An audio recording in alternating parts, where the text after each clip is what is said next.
Dalam Soika beberapa bulan terakhir, satu isu terus berulang kali muncul di tengah kehidupan para pensiunan ASN, TNI, dan Polri. Isu ini tidak datang dengan suara keras, tetapi menyusup perlahan melalui percakapan antar teman, obrolan keluarga, dan pesan berantai di ponsel.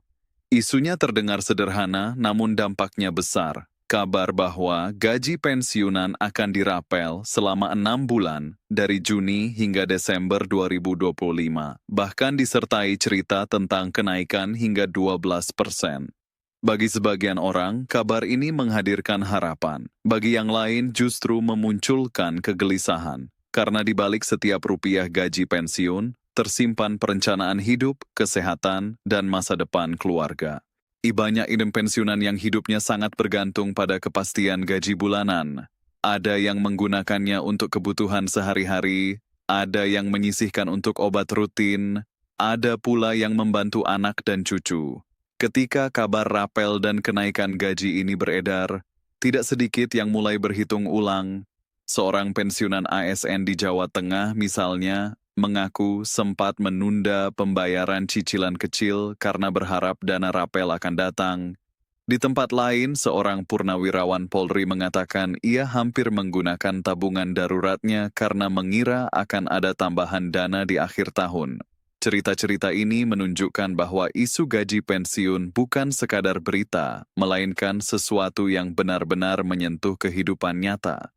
Namun di tengah harapan dan kecemasan itu, muncul satu pertanyaan mendasar yang seharusnya menjadi pegangan bersama. Apakah kabar tersebut benar-benar sudah menjadi keputusan resmi negara atau hanya sekadar isu yang belum memiliki dasar hukum? Dalam sistem pemerintahan, setiap kebijakan keuangan negara, termasuk gaji pensiun, tidak bisa berjalan hanya berdasarkan rumor. Ia harus berdiri di atas aturan yang jelas, disahkan, dan diumumkan secara resmi. Untuk itulah pemerintah akhirnya memberikan penjelasan. Melalui Kementerian Keuangan dan PT Taspen Persero, negara meluruskan informasi yang beredar. Pemerintah menegaskan bahwa hingga saat ini tidak ada kebijakan resmi yang menetapkan pembayaran rapel gaji pensiunan untuk periode Juni hingga Desember 2025. Penegasan ini penting karena tanpa dasar hukum, tidak ada mekanisme pembayaran yang bisa dijalankan seberapa besar pun harapan yang muncul di masyarakat. Menteri Keuangan Republik Indonesia, Purbaya Yudi Sadewa, secara terbuka menyampaikan bahwa kabar mengenai kenaikan gaji pensiunan maupun pembayaran rapel gaji pensiunan pada tahun 2025 tidak benar. Menurut penjelasan beliau, hingga kini belum ada regulasi yang disahkan untuk merealisasikan kebijakan tersebut. Dalam sistem keuangan negara, setiap rupiah yang dikeluarkan harus melalui proses perencanaan anggaran, pembahasan lintas kementerian, serta pengesahan aturan yang sah. Tanpa itu semua, kebijakan tidak dapat dijalankan. Beliau juga menjelaskan bahwa memang pernah ada pembahasan mengenai penyesuaian gaji ASN dan pensiunan dalam kerangka kebijakan jangka menengah. Namun pembahasan tersebut masih berada pada tahap wacana. Pemerintah masih perlu memastikan kesiapan anggaran dan melakukan koordinasi dengan kementerian terkait, termasuk Kementerian PAN-RB. Proses ini membutuhkan waktu, kehati-hatian, dan pertimbangan matang agar tidak mengganggu stabilitas keuangan negara. Di sisi lain, PT Taspen Persero sebagai lembaga yang menyalurkan dana pensiun juga memberikan klarifikasi yang tegas. Taspen menyatakan bahwa informasi mengenai pencairan rapel gaji pensiunan, termasuk isu kenaikan sebesar 12%, tidak bersumber dari kanal resmi mereka. Taspen menilai informasi semacam itu berpotensi menyesatkan dan menimbulkan keresahan di kalangan peserta pensiun. Karena itu, Taspen mengimbau agar para pensiunan tidak mudah mempercayai kabar yang tidak disampaikan melalui saluran resmi. Taspen juga menegaskan bahwa hingga saat ini penyaluran gaji pensiun masih sepenuhnya mengacu pada Peraturan Pemerintah Nomor 8 Tahun 2024. Peraturan ini menjadi dasar hukum sah yang mengatur besaran dan mekanisme pembayaran gaji pensiun.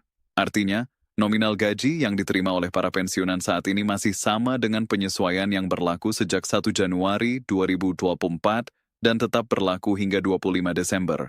Tidak ada rapel tambahan, tidak ada kenaikan baru, dan tidak ada perubahan mekanisme pembayaran selama periode tersebut. Dan bagi sebagian pensiunan, penjelasan ini mungkin terasa mengecewakan. Namun bagi banyak lainnya, kejelasan justru membawa ketenangan.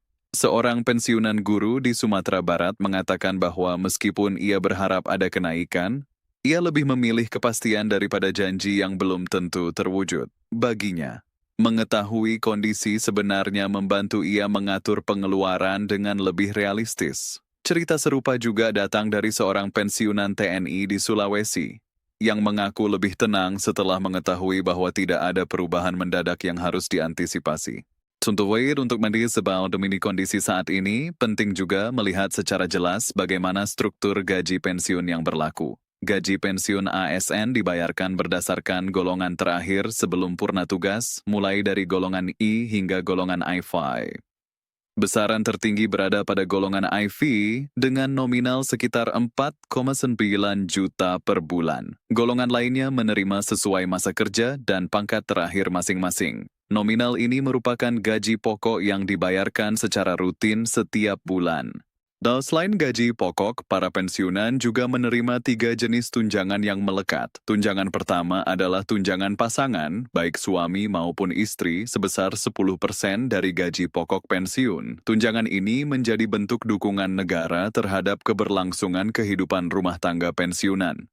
Tunjangan kedua adalah tunjangan anak sebesar 2% dari gaji pokok pensiun, dengan syarat anak tersebut belum menikah dan memenuhi ketentuan yang berlaku. Tunjangan ketiga adalah tunjangan pangan, yang setara dengan 10 kg beras atau senilai 72.000 per bulan. Ketiga tunjangan ini dibayarkan secara rutin bersama gaji pokok dan tetap berlaku tanpa perubahan hingga 25 Desember. Dalam dikeri di kombinasi antara gaji pokok dan tunjangan inilah yang menjadi fondasi ekonomi para pensiunan. Banyak yang menggunakannya dengan sangat hati-hati. Seorang pensiunan ASN di Bali bercerita bahwa ia membagi gaji pensiunnya dengan rinci, sebagian untuk kebutuhan rumah tangga, sebagian untuk kesehatan, dan sebagian kecil untuk tabungan darurat.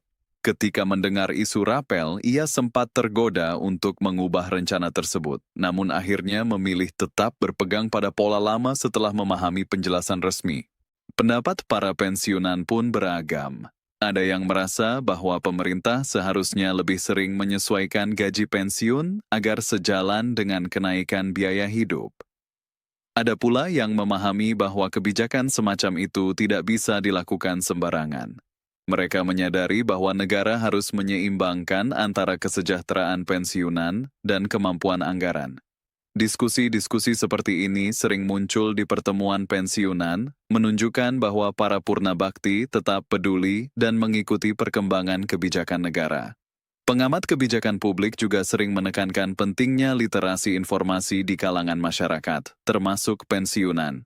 Mereka menilai bahwa di era digital, informasi bisa menyebar dengan sangat cepat, tetapi tidak semuanya akurat. Karena itu, kemampuan untuk memilah mana informasi resmi dan mana yang sekadar opini menjadi sangat penting. Bagi pensiunan, kemampuan ini berdampak langsung pada stabilitas hidup mereka. Agenda mempertimbangkan semua penjelasan tersebut, satu kesimpulan menjadi jelas.